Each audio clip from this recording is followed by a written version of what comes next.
Dear students आज मैं आपको पाठ 2 किसान की विनम्रता पाठ पढ़ाने जा रही हूँ।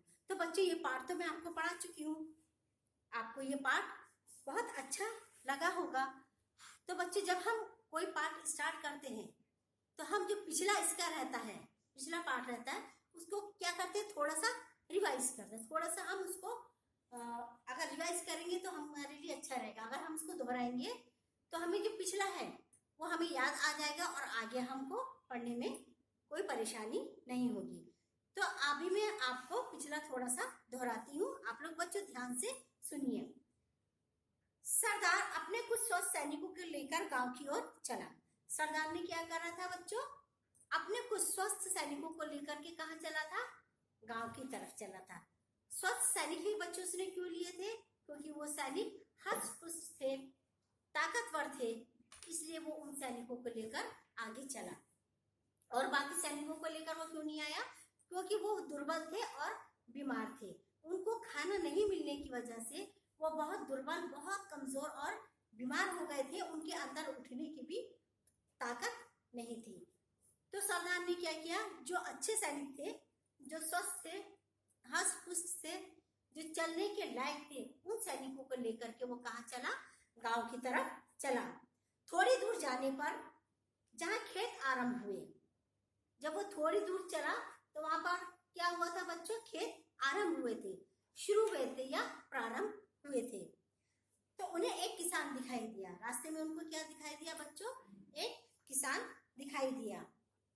उन्होंने किसान से कहा, हमें यहाँ के सबसे बड़े खेत में ले चलो। क्या कहा उन लोगों ने, सैनिकों ने और सरदार ने किसान से क्या कहा, यहाँ का जो सबसे बड़ा खेत है वहां पर लेकर के आप हमको चलो। किसान ने सोचा कि राजा के सैनिक हैं तो कुछ परीक्षण करने आए होंगे। किसान ने क्या सोचा, अरे ये तो राजा के सैनिक दिखाई देते हैं। आपको तो मालूम है राजा के सैनिक का वेशभूषा, उनका पहनावा, उनकी बोलचाल सब अलग होती है। तो वो समझ गया कि हाथी घोड़े पर कौन लोग ही आते हैं, राजा के सैनिक ही होंगे, क्योंकि राजा के सैनिक किस पर आते हैं, हाथी है, घोड़े है, ये इन पर, और उनकी वेशभूषा भी अलग होती है। तो वो समझ गया कि जरूर ये किसके सैनिक होंगे, राजा के सैनिक होंगे। उनकी वेशभूषा से ही उसको पता चल गया था। उसने सोचा कि ये क्या करने आए होंगे, कोई ना कोई परीक्षण करने आए होंगे। वह आगे आगे चलता हुआ सरदार को सबसे बड़े खेत में ले गया। आगे आगे वो था और पीछे पीछे कौन थे, सरदार और कुछ सैनिक थे। तो आगे जाकर के वो एक बहुत बड़े खेत में ले गया। उसने वहां पहुंचकर कहा, सरदार साहब ये यहाँ का सबसे बड़ा खेत है। जब वो खेत में पहुंचा तो उसने सरदार से क्या कहा, सरदार ये जो खेत है ये यहाँ का सबसे बड़ा खेत है, यानी इस गांव का सबसे बड़ा खेत है। सरदार खेत में तैयार खड़ी फसल को देखकर बहुत खुश हुआ। सरदार ने सोचा था कि जहां हम जाएंगे वहां पर फसल ऐसी छोटी मोटी मिलेगी या खेत में अनाज कम होगा, मगर जब उसने देखा खेत में फसल एकदम तैयार खड़ी है तो वो देख करके बहुत खुश हुआ। उसने तुरंत अपने सैनिकों को क्या किया, आदेश दिया, ऑर्डर दिया या आज्ञा दी, सारी फसल काटकर बांधकर अपने साथ ले चलो। सरदार ने क्या कहा कि यहाँ पर जितनी भी फसल है सारी फसल काट लो और बांधकर अपने साथ ले चलो। थोड़ी फसल उसने काटने के लिए क्यों नहीं कहा, क्योंकि वहां पर बहुत सारे सैनिक थे बच्चों। राजा के सैनिक 2-4 तो होंगे नहीं, 150 नहीं होंगे, कम से कम 600-700 सैनिक थे। तो उसने क्या कहा, जितने भी यहाँ की फसल है सब फसल को काटो और यहाँ से ले चलो। तो बच्चों पिछले वीडियो में मैंने इतना आपको बताया था, तो इतना आपको दोहराना आपका हो गया, आपको समझ में आ गया होगा। अब मैं आपको आगे का पढ़ाने जा रही हूँ। किसान ये सुनकर घबरा गया। उसने याचना भरे स्वर में सरदार से कहा। याचना का अर्थ क्या होता है बच्चों, प्रार्थना।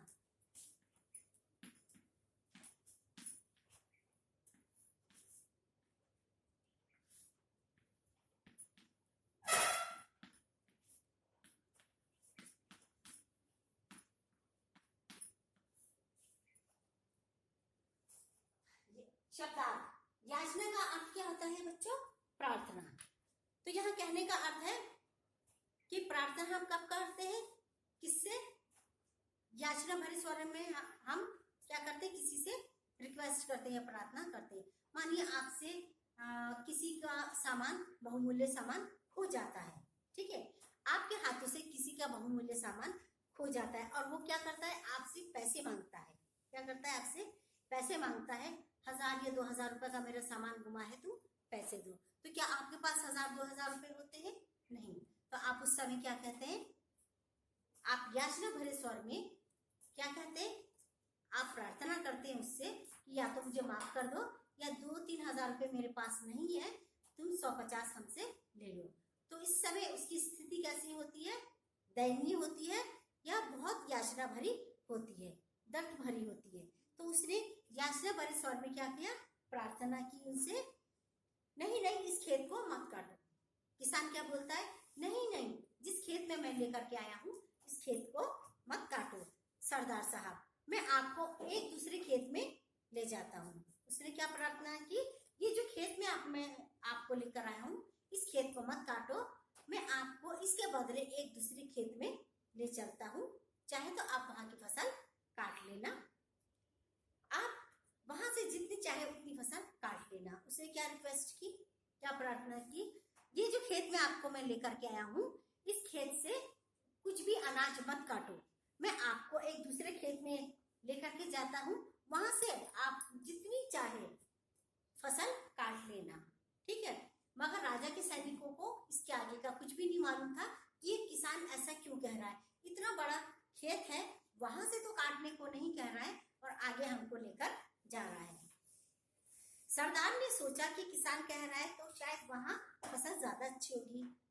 सरदार ने सोचा कि जो किसान है ये हमसे वहां की फसल काटने के लिए कह रहा है और यहाँ की छोड़ने के लिए कह रहा है, हो सकता है जहां पर ये हमको लेकर जाना चाह रहा वहां की जो फसल होगी वहां से कहीं ज्यादा अच्छी होगी, या बहुत बड़ा, इससे भी बड़ा खेत होगा और वहां की फसल अच्छी पकी होगी और बहुत ज्यादा होगी। तो सरदार ने ये सोचा कि शायद इसीलिए ये किसान हमको वहां लेकर जा रहा है। वह चलने को तैयार हो गया। जो सरदार था वो उसके साथ, किसान के साथ जाने के लिए तैयार हो गया कि वहां पर शायद इससे ज्यादा अच्छी फसल होगी। कुछ दूर जाने पर जब किसान ने खेत दिखाया तो सरदार बहुत क्रोधित होकर बोला। जब उसने क्या करा, वहां पर आगे बढ़ा और जाकर के उसने क्या दिखाया, खेत दिखाया कि साहब ये खेत है। तो जैसे सरदार ने वो खेत देखा तो वो बहुत क्रोधित हुआ। क्रोधित का अर्थ क्या होता है बच्चों, गुस्सा होना। क्रोधित का अर्थ क्या होता है बच्चों, गुस्सा होना। आपको कभी कभी क्रोध आता है ना, आपका कोई दोस्त होता है, कोई फ्रेंड होता है, वो अगर आपकी नोटबुक पर पानी गिरा देता है या इंक गिरा देता है या उसको खराब कर देता है तो आप क्या करते हैं, उस पर क्रोधित होते हैं, आप उस पर क्या करते हैं, गुस्सा होते हैं। आपको बहुत गुस्सा आता है कि इसने मेरी अच्छी बनी नोटबुक पर क्या कर दिया, पानी गिरा दिया या इंक गिरा दी। इसी तरह से बच्चों वो जो सरदार था उसको बहुत गुस्सा आया और वो बहुत क्रोधित हुआ। किस पर हुआ, किसान पर हुआ। कुछ दूर जाने पर किसान ने जब खेत दिखाया तो उसको बहुत गुस्सा आया। यह तो बहुत छोटा खेत है, हमने कहा था बड़े खेत में लेकर चलो, क्या तुम्हें अपनी जान प्यारी नहीं है। वो बोलता है ये जो खेत में तुम लेकर के आए है ये तो बहुत छोटा सा खेत है और इससे पहले जो तुमने खेत दिखाया था वो तो बहुत बड़ा है, क्या तुम्हें अपनी जान प्यारी नहीं है। तो बच्चों यहाँ कहने का अर्थ क्या है, तुम्हें अपनी जान प्यारी नहीं है। आपको मालूम है पिछले, आप इतना जानते हैं कि राजा का जो हुक्म होता है वो कोई भी नहीं टाल सकता है।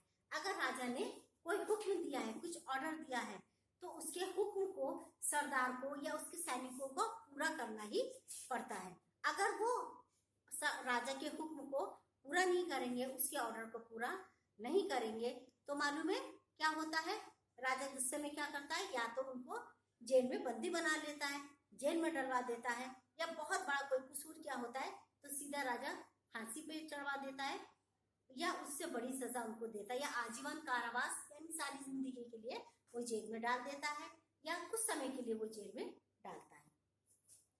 तो यह कहने का अर्थ है कि उसने क्या कहा कि शायद तुमको अपनी जान प्यारी नहीं है। अगर राजा के आदेश को हमने नहीं माना तो राजा क्या करेगा, हमें या तो जेल में डलवा देगा या हमको नौकरी से निकाल देगा या कोई बहुत बड़ी सजा दे सकता है। तो बच्चों कहने का अर्थ है कि राजा के आदेश को या उसके हुक्म को मानना बहुत जरूरी होता है। तो यहाँ कहने का अर्थ क्या हुआ, सरदार ने क्या कहा, क्या तुम्हें अपनी जान प्यारी नहीं है जो तुम इस तरह की बात कह रहे हो। तो बच्चों अभी जो मैंने आपको समझाया है यह आपको समझ में आ गया होगा। एक बार मैं थोड़ा सा इसको दोहरा देती हूँ तो और आपको जल्दी समझ में आ जाएगा। किसान ये सुनकर घबरा गया। उसने याचना भरे स्वर में सरदार से कहा। किसान ने जब यह बात सुनी तो वो बहुत घबरा गया। बच्चों किसान क्यों था, बहुत गरीब था। किसान बहुत गरीब था। दूसरा वो लोग कौन थे, राजा के सैनिक थे। राजा के सैनिक थे या राजा का सरदार था। तो जब उसने देखा अरे ये तो राजा के लोग हैं, कहीं मुझे राजा के सामने ना लेके जाए या मुझे राजा से कह के सजा ना दिलवा दें, ये सुन करके वो बहुत घबरा गया और याचना भरे स्वर में उसने सरदार से कहा, नहीं नहीं इस खेत को मत काटो। याचना का अर्थ क्या होता है, प्रार्थना।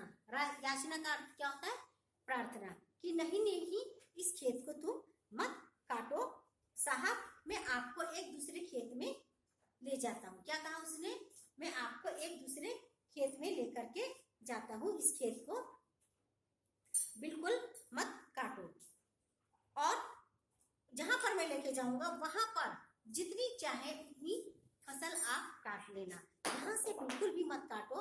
आप जहां पे मैं लेके जाऊंगा वो पूरा का पूरा खेत चाहे आप काट लो या पूरी की पूरी फसल काट लो, मैं आपको कुछ नहीं कहूंगा। सरदार ने सोचा कि किसान जो कह रहा है शायद वहां पर इससे ज्यादा अच्छी फसल होगी। उन्होंने क्या सोचा कि ये जो किसान बोल रहा है ये झूठ तो नहीं बोल रहा होगा, जहां पर मैं जा रहा हूँ या हमको लेके जाएगा वहां की फसल शायद इससे कहीं ज्यादा अच्छी होगी। हो सकता है यहाँ पर थोड़ी कच्ची फसल हो, जहाँ पर हमको लेके जा रहा है वहां की फसल खूब ज्यादा पकी होगी। ये सोच करके वो किसान के साथ वो चल दिया।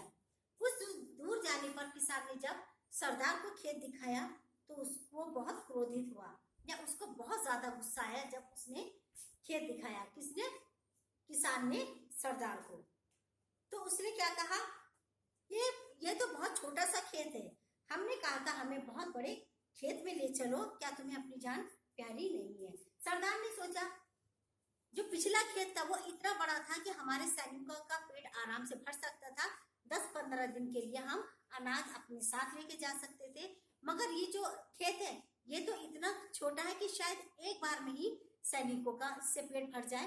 तो हम आगे अगर चलेंगे या जाएंगे तो पता नहीं वहां पर हमें खेत मिलेंगे या नहीं, या हमें आगे भी भूखा रहना पड़ेगा या हमारे सैनिकों को भी भूखा रहना पड़ेगा। तो वो क्या कहता है, क्या तुम्हें अपनी जान प्यारी नहीं है जो तुम हमें इतने छोटे से खेत में लेकर के आए हो। कहाँ तो वो इतना बड़ा खेत था और कहाँ ये एकदम छोटा सा खेत है। तो बच्चों आज मैंने आपको ये जो पाठ पढ़ाया है ये पाठ आपको अच्छी तरह से समझ में आ गया होगा। ये जो एक मैंने शब्दार्थ दिखाया है ये भी आपको समझ में आ गया होगा। तो बच्चों आपको क्या करना है, इस पाठ को अच्छे से दोहराना है और समझना है। नेक्स्ट इसका पार्ट मैं आपको दूसरे वीडियो में बताऊंगी। थैंक यू बच्चों।